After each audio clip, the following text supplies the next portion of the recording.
Oh, good morning, everybody. Welcome to Breakfast with Brian. I'm Brian Barolo. Welcome to my kitchen and welcome to having breakfast with me this morning. It's a wonderful, beautiful Friday morning, December 7th, because the sun is out. I'm here at Mid-Atlantic outside of Philadelphia, and it's freezing. It's down in the 30s, and it's going to stay in the 30s today. Today, tomorrow, and Sunday, whatever. But anyway, we're into winter now. Marty, how's it going? So anyway, I'm just going to make this a quickie here today. I'm doing blueberry bagels, and just got them out of the toaster, so I'm getting ready to use my almond butter, because I'm doing almond butter and from Trader Joe's. Hey, Matt, how's it going? A little bust the other day, sorry. Just messing with you. Still love you, my man.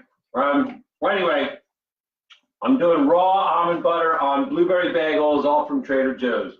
So let me get my almond butter on there so we start to get into the bagels, and then I'll continue with this. Today, I just wanted to talk about aging pets. Now, if you have a pet, you know they're going to get older because we're people, we grow older. Hey, Mary, how's it going? Tracy, good to see you. More people popping up. So today I want to talk about aging pets. Like I said, I have a dog. You've heard me bark about her, bitch about her, talk about her a little bit here and there. Her name is Pearl. She's a miniature Beagle. How about that? Yeah, I'm not eating my dog, I'll tell you that. Anyway, this almond butter is very runny. Not really happy with it. It's Trader Joe's stuff. It's good, but it's a little too soft and too runny. So, but anyway, my dog is named Pearl. She's a Beagle. I got her years ago. I got her about, I'm saying 14 and a half years ago is what I'm guessing, somewhere in there. That would kind of make her an old aging dog, a pet. She's been a great pet, and I'll be writing stories about her down the road. You'll be able to read those. Haven't started on those. I've been doing other stuff. But my dog is a miniature Beagle. Now, they generally do not live more than, what, 10, 11, 12 years old, maybe? She's up to, what, 04, 14? Yeah, she's up to 14 years. Oh, yeah, 04, 14, 15, 16, 17, 18. Yeah, so she's 14 and a half years old. A miniature Beagle. Hey, Kate, how's it going? Hope you're doing all right. She's 14 and a half years old, miniature Beagle. So she's way outlived what she most normal average miniature Beagles would live. But anyway, I keep her going and I bitch about her. I guess I've been keeping her healthy and keeping her active and feeding her right and taking care of her with enough love and everything for her to keep going. She's basically deaf, almost 100%, I would think, because she can't hear for shit, doesn't react, and I think it's more than selective hearing. Like aging people get when they don't want to hear, don't want to listen, they selective hearing. No big deal. I understand that.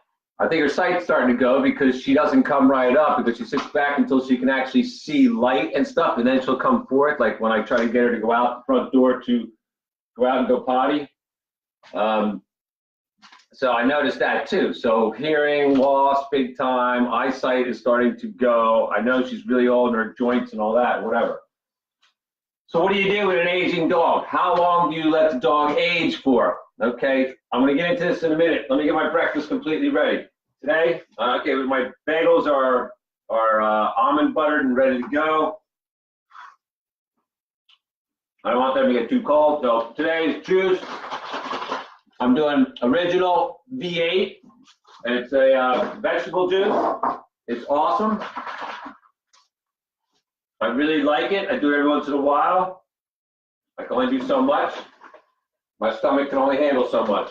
Okay, I'm doing my supplements, my Centrum Silver, and my turmeric curcumin. I don't have any black pepper to add to that. Julie, if you're watching, I understand. But it helps with anything and everything. Anti-inflammatories, arthritis, that kind of stuff. It's really, really good. Turmeric, get into it. If you're into spices, into natural healing methods, turmeric is a great one. I'm gonna start another one coming up soon. But anyway, there we go, my 2 supplements, and cheers.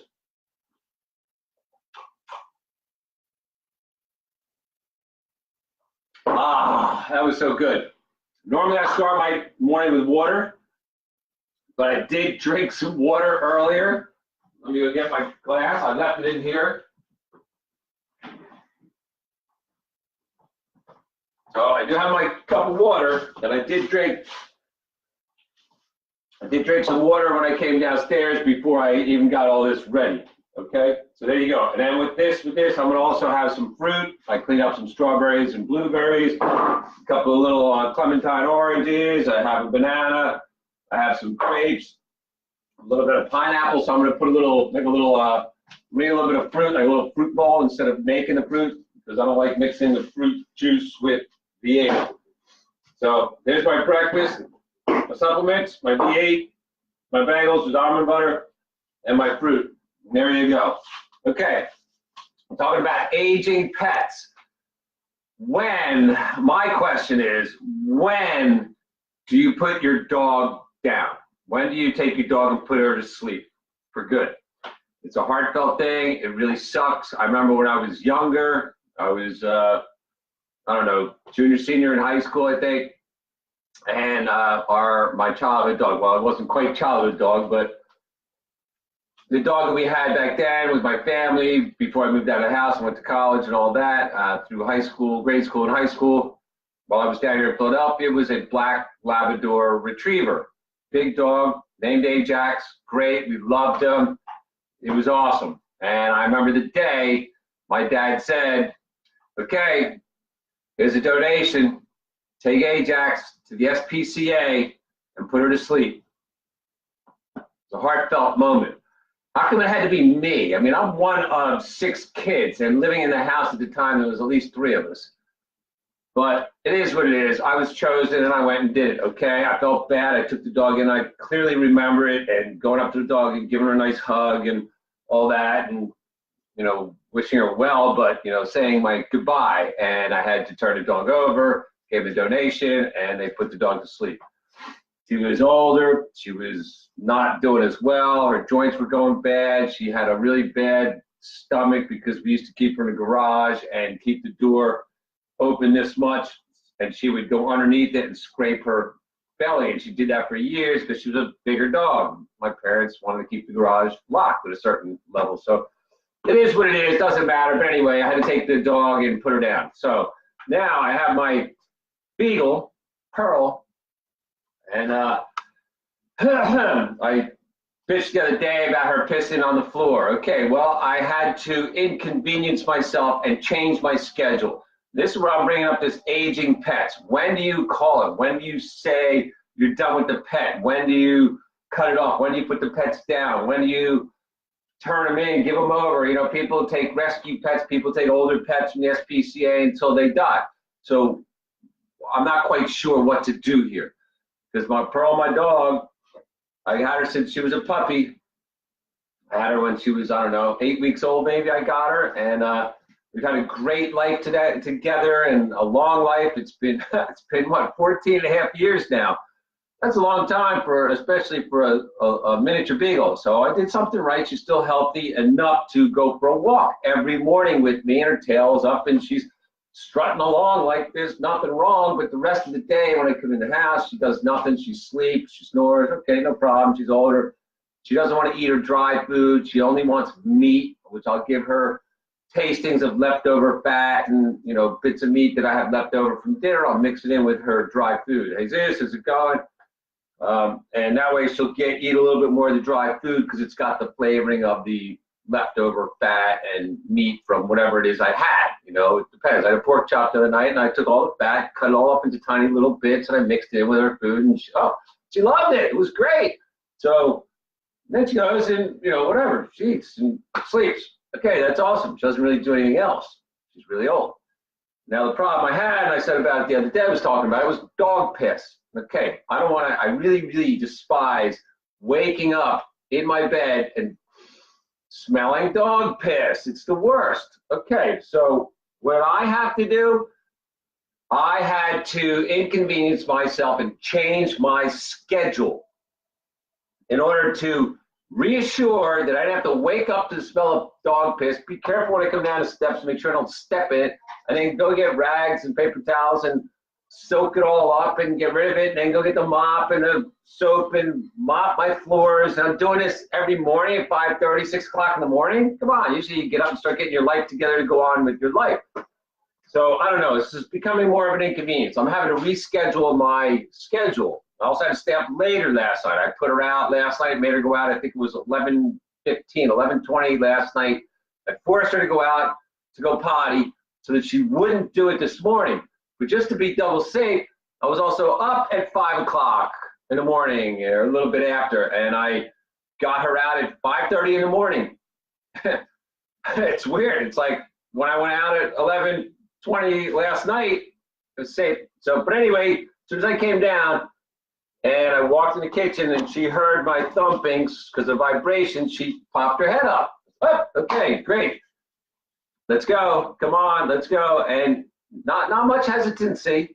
She did get up and we went right out. And she went potty. And then she came back in, and then me, like an idiot, went back to sleep. Big mistake, because now I slept later, and now I'm getting started an hour later than I want to, and so on. So I look at this as an inconvenience to me. Now, my life, I come first. My dog comes second. I'm sorry. Now, if I'm good and healthy and taken care of, then my dog will come first. Same thing with my cat. She meows, I feed her. She gets up on that table, and meow, meow, I feed her, get her done, get her out of the way. But when it comes to my life, my dog is starting to inconvenience me. Now, she's 14 and a half years old. She's got arthritis, but she still works it out, and she does walk with me every day. And you can look on YouTube, and don't forget to subscribe to my YouTube channel. And be aware when you go on YouTube and you look up Brian Barolo, there is another Italian kid named Brian Barolo that's got his own YouTube page. So be aware of that. Now, I don't know if he stole my name or if that's his true name and he started his own YouTube channel. But he's a younger kid and he's only got a few videos up there, most of them with sports and stuff. So if you subscribe to my channel on YouTube, Brian Barolo, it might be under, yeah, it's Brian Barolo, and subscribe. Or Barolo LLC, subscribe. Okay, but you have to look and make sure that it's me and not this other kid that uses a large red B. All right, so you'll see that down the road. But anyway, back to the dog, the aging dog. It's inconveniencing me now. It's making me to change my schedule. And is that really right? Julie, how's it going? Tyler, good to see you. It's inconveniencing me now. So now what do? I'm right in the middle of a major life change. And my dog is screwing my schedule now because I got to, it's like taking care of an elder. Well, I'm not getting paid to take care of my dog. I mean, I will be happy to go out of my way to a certain extent, but I have to stay up late and I have to get up super early. It's really messing with my schedule. So what do? My question again is, how old do you let your dog go? How old, you know, with people, we can't put them down, you know, even though they're suffering and suffering and suffering. Like my mom said on her deathbed before she died, she goes, I just want to die. They won't let me die. My system is too healthy, but my arthritis has her down. My mom's arthritis was so bad. It was one of the worst cases ever documented, but she was bedridden and she couldn't do anything, but her organs and everything were working good. So she was screaming in pain, wanting to die, and she couldn't die. I disagree with people having to live in pain. What about my dog? Is my dog living with pain? Maybe. That's what they say. When somebody dies, they say, rest in peace. Well, my mom, God bless her, I only wanted her to rest in peace and not live in pain. Okay, so with my dog, I don't know how much pain she's in. She can't talk to me and tell me, but I can only see a little bit on her face and here and there. And in the morning, she's up and she's sporting around and she seems happy. You know, so I see happy moments with her. I see puzzled moments. I see frustrated moments. I see she feels she's really bad, you know, when she messes up. But how long do you let your dog live before you take her down, before you put her down, before you put her to sleep? I know it's not a good thing, but I'm looking for that answer. I know it's got to be a choice between myself and a judgment that I have to make with my dog. It's tough. Aging pets. Now, a cat, I'm not so worried about. The cat will take off. They usually run away and never come back. You never see them. You don't have to do anything. My cat's half in and half out, and I've already had one cat die in my house. Okay, it's a little bit not as, I wouldn't as freaked out because it was one of those younger cats, and I paid all this money, and the doctor said overdose and whatever, blah, blah, blah. It's a whole other different ball game. But my dog is aging. She's an aged pet, really old. When do I put her down? I don't know. Something I have to really, it's going through my head every day, hour by hour. It's going to be soon. I'm really sorry, but I can't have my life that inconvenienced. So anyway, let me get to my breakfast because my bagels are already cold, and let me do this. 10 things that make you happier, you're grateful for today. 10 things that you're happy for, grateful for, thankful for today, just today. I'm thankful that I got up early, and I'm thankful I got my dog out, and I'm very thankful that she didn't piss on the floor. So I'm very thankful I'd have to get up, get the nitrile gloves and the mops and clean up dog piss and mop the floors again first thing before the crack of dawn. I'm very thankful for that. I'm thankful that I have the discipline to start to change my schedule enough to adapt to my aged pet. I don't know how long that's going to go on, but I'm thankful for that. I'm thankful I'm standing up straight. I'm thankful that my back's not hurting. I'm thankful that everybody's here watching, hanging out with me and having breakfast. I'm thankful for food. I'm thankful for my Beagle. I'm already up over 10 things that I'm thankful for and grateful for, and they might make me happy. So you find 10 things today that will make you happy, to be thankful for. It's easy. You go way past that when you start doing this. Okay, pick 3 people to share some love with. That means, to me, it's simple. Have a great day. Very simple. Cop giving you a ticket, the toll booth taker, the coffee maker, the chef, the waitress, the assistant, you know, the janitor, it doesn't matter, the boss that you hate, whatever. Share a little bit of love. It helps you get through your day with a smile, right? It might be fake sometimes, but it does really, once in a while, it does work. It brings out a true good smile. All right, 3 people, share some love with. It's easy. And then the people within your household, that little tight-knit community, always share positive comments or compliments. I say 1 to 2 positive comments or compliments to the people within your household. 1 in the morning when they're leaving or you're leaving, and 1 when you come back home. And this will guarantee, will help the positivity within your household. All right, that's it. 10 things you're thankful for today, 3 people to share some love with, and the positive compliments and comments to the people within your household. If you have an aging pet, be aware, take care of them. I know you have to nurture them to a certain point, but we all must make a cutoff line. My dog's cutoff line is coming soon. So one of these Breakfast with Brian's really soon. I'm gonna have to do it with Pearl and shove this camera in her face so you can see her and hang out with her or something for a minute. So, but anyway, that's till next week. Everybody, you all have a great day. It's Friday. Get them checks. Go have a good party and relax and do your activities over the weekends. Enjoy life. All right? Y'all take care. I really appreciate y'all being here. Thank you very much. And we will see you down the road.